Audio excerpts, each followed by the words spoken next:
Je crois que c'est au Time's Up. Au Time's Up, Ah, t'as un peut-être, truc ouais. comme ça.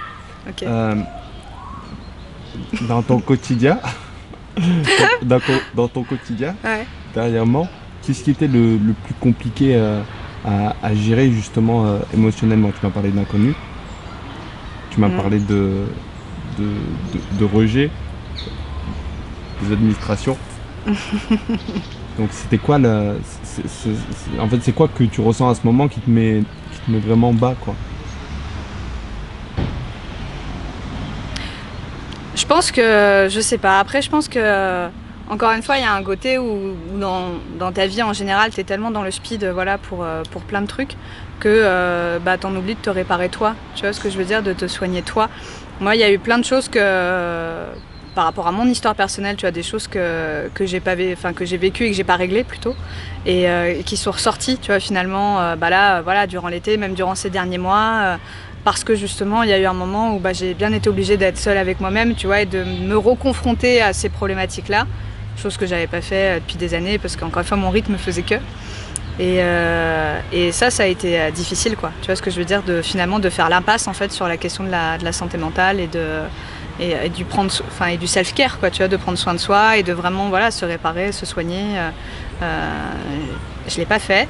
Et tout ça s'est ressorti un peu voilà justement à une grosse période de mou, voilà où finalement enfin c'est pas que j'avais que ça à penser, mais ça a ressurgi comme ça et ça a été bien difficile, quoi.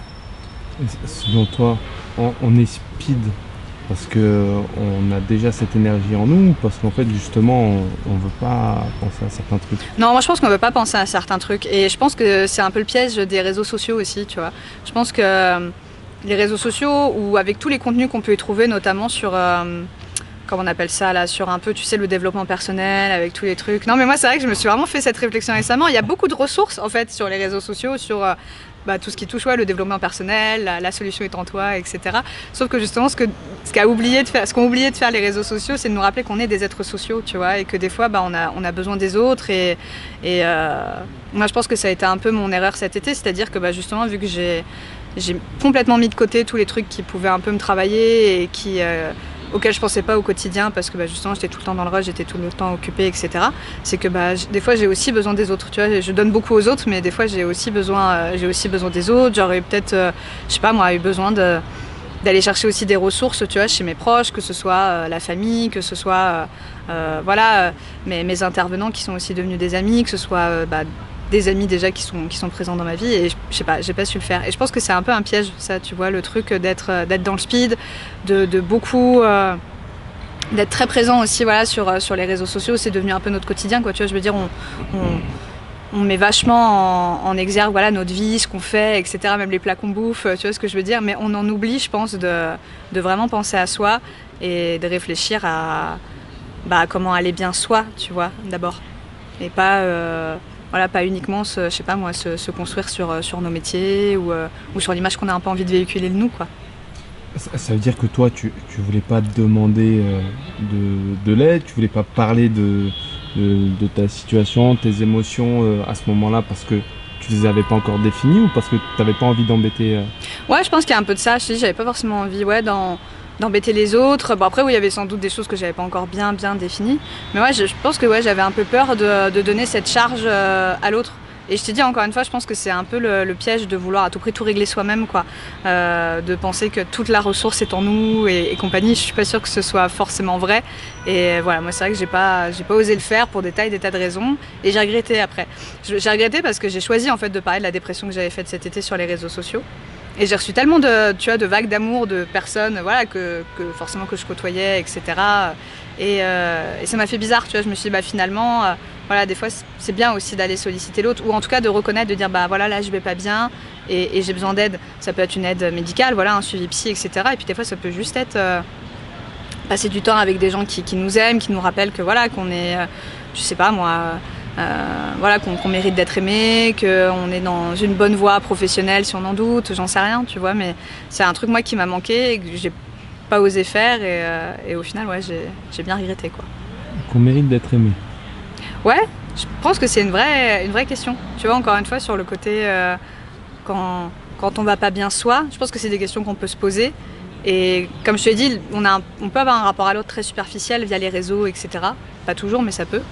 Et des fois, ça fait du bien aussi, tu vois, d'avoir cette espèce de cocon un peu salvateur et réconfortant, de se dire que bon bah oui, en fait, on est aimé, voilà, on est entouré, etc.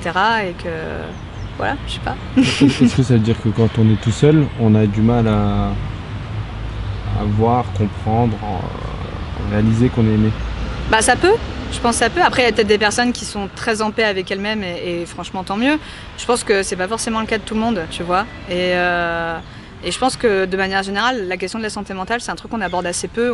On a commencé finalement un peu à l'aborder là avec la crise du Covid. Mais finalement, je trouve que c'est quelque chose qu'on aborde assez peu, alors que tu vois, on peut tous et toutes potentiellement être concernés à une période de notre vie, avoir vraiment un moment difficile à passer. Et voilà quoi, je pense que... Comment je pourrais dire, c'est important de pouvoir tout de suite mettre des mots dessus. Et c'est vrai que la solitude peut aussi enclencher ce genre de questions. Et encore une fois, peut-être pas, c'est vraiment relatif à chacun. Mais je pense que ça peut, et je pense qu'il faut un peu briser cette omerta en fait autour de nos émotions, de nos ressortis. De toute façon, une émotion est un cri d'alarme en fait. C'est-à-dire que si tu ressens une émotion, quelle qu'elle soit, c'est qu'il faut l'écouter. Et je pense que c'est des choses, encore une fois, qu'on ne fait pas forcément assez. Par peur d'embêter l'autre, par volonté de se soigner tout seul, de se dire que bah non, on va le faire soi-même, ou je sais pas, tu vois. Mais on manque de transparence, je pense, par rapport à ça. Selon toi, on a besoin d'aimer ou on a besoin d'être aimé? Je pense qu'on a déjà besoin de s'aimer soi, en fait. Je pense que je me dis, est-ce qu'on peut vraiment aimer pleinement quelqu'un d'autre si on s'aime pas soi, tu vois, si on n'a déjà pas réglé la question de cet amour vraiment très très personnel ouais, je pense que c'est déjà important de s'aimer soi finalement. Ouais, alors comment on apprend à s'aimer? Ah, c'est une vraie question, moi j'ai cherché tout l'été, j'ai pas la réponse. Franchement, je peux t'assurer que je me suis pris la tête tout l'été à essayer de trouver une réponse, j'ai pas trouvé. Donc si tu l'as, je la veux bien. Non, bah je sais pas, après, je sais pas, je pense que... Encore une fois, il y a un travail à faire sur soi, avec soi. Ça, je pense que c'est vrai. Mais je pense qu'encore une fois, il ne faut pas tomber dans le piège de tout ce qui touche un peu au développement personnel, de croire en fait qu'il n'y a que nous qui pouvons régler cette question-là. Des fois, on a aussi besoin des autres, tu vois, pour je sais pas moi, recueillir du soutien, recueillir de l'affection, recueillir, des compliments, j'en sais rien, tu vois, mais je pense que ça peut aussi participer à l'amour de soi, quoi. Comment dire? En fait, ça veut dire qu'il n'y avait pas d'amour de toi, ou ça veut dire est-ce que ça veut dire qu'il n'y avait pas d'amour de toi? C'était une absence d'amour, ou tu te détestais carrément, tu vois? Non, je me détestais pas, par contre, je me suis vraiment rendu compte que j'avais jamais pleinement réussi à m'aimer et à m'accepter aussi telle que je suis, tu vois, avec mes bons comme mes mauvais côtés, tu vois. Il y a toujours une part d'autoflagellation très forte, tu vois, chez moi. Bon, qui est aussi liée à mon histoire, hein, et je me suis rendu compte qu'il y avait des tas de choses que j'avais pas réglées et qui faisaient que dans des périodes un peu plus creuses, ça pouvait ressurgir. Et du coup il fallait que j'essaie de le régler. Alors ça veut pas dire que là c'est réglé, mais en tout cas je suis consciente qu'il y a un problème et voilà, qu'il faut essayer de le régler, quoi, d'aller mieux. Est-ce que c'est vraiment un problème? Hein? Est-ce que c'est vraiment un problème?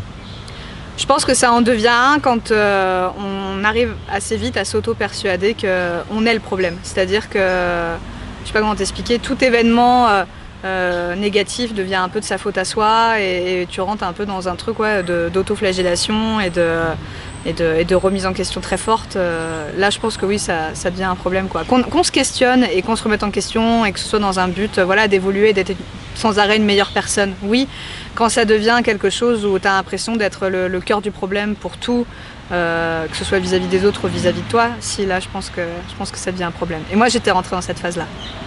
Ça veut dire que même pour un simple événement du quotidien, tu pouvais te sentir coupable et dire c'est ma faute? Oui, un peu, mais encore une fois, parce que je pense que vu que je me suis beaucoup isolée aussi, hein, cela dit, j'ai été seule, mais en fait parce que je me suis beaucoup isolée, du coup j'avais plus de ressources en fait, c'est-à-dire que j'arrivais plus à rationaliser les événements, tu vois, et il y avait vraiment un côté, tout prenait une ampleur monstrueuse, parce que j'étais devenue complètement incapable de regarder les choses avec lucidité et un minimum de distance, quoi. Ok. Donc comment on fait pour prendre de la distance? Je te casse la tête avec les questions quoi. J'ai senti. Mais surtout que j'ai pas la réponse. J'aimerais bien. Mais si tu devais justement la trouver. Bah justement, je sais pas s'il y a une réponse absolue, tu vois. Je pense qu'il y a des choses qui sont propres à chacun. Moi, en tout cas, maintenant, un truc que je sais et un truc dont j'ai pris conscience, c'est que j'avancerai pas toute seule. C'est-à-dire, même dans mes questions très personnelles, très intrinsèques, en fait, j'avancerai pas toute seule. Il y a des moments où, bah oui, j'ai besoin de solliciter les autres, d'avoir leur avis, peut-être des fois d'avoir leur affection. Ça veut pas dire que c'est aux autres d'y répondre. Mais ça veut dire que bah, moi j'essaie d'être honnête parfois avec mes besoins et peut-être que mes besoins c'est aussi des fois d'aller solliciter l'autre et de dire bah là j'ai besoin d'aide, là j'ai besoin de parler, j'ai besoin de revenir sur un événement, est-ce qu'on peut voilà, en discuter ensemble et de pas sans arrêt essayer de tout régler soi-même, de tout porter, ça je pense que non, ça c'est pas la solution. Le besoin de l'autre qui est présent comme ça parce que toute ta vie t'as toujours compté, t'as pris l'habitude de compter sur l'autre ou au contraire, toute ta vie t'as eu le sentiment de te débrouiller toute seule et là t'arrives à un point de saturation et tu te dis il faut quelqu'un. Non, c'est le contraire. Moi, j'ai été victime de violences quasiment toute mon enfance et toute mon adolescence et aussi, on va dire, jusqu'au début de ma vie d'adulte. Moi, j'ai jamais eu aucun adulte, tu vois, qui m'a protégée. J'ai été fille unique, donc j'avais vraiment pas de ressources finalement immédiates autour de moi. Et forcément, ça a un peu façonné ce que je suis, dans le positif, mais aussi dans le négatif. Et je pense que, en fait, aujourd'hui, l'autre.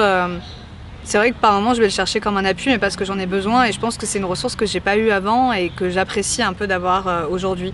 Et en même temps, paradoxalement, dans des grands moments de difficulté, je suis revenue un peu à ces travers de m'isoler, de penser que c'est moi le problème, de vouloir tout régler toute seule, alors que en fait, factuellement, c'était pas le cas. Et je t'ai dit là, le fait d'avoir reçu plein de vagues d'amour un peu sur les réseaux, ça m'a un peu confortée dans le fait que oui, des fois quand on va pas bien, on peut aussi solliciter l'autre et voilà, et je pense que ouais, aujourd'hui je me dis j'ai quand même besoin de l'autre, peut-être pas à 200%, mais voilà, c'est une part importante dans ma vie quoi. Mmh.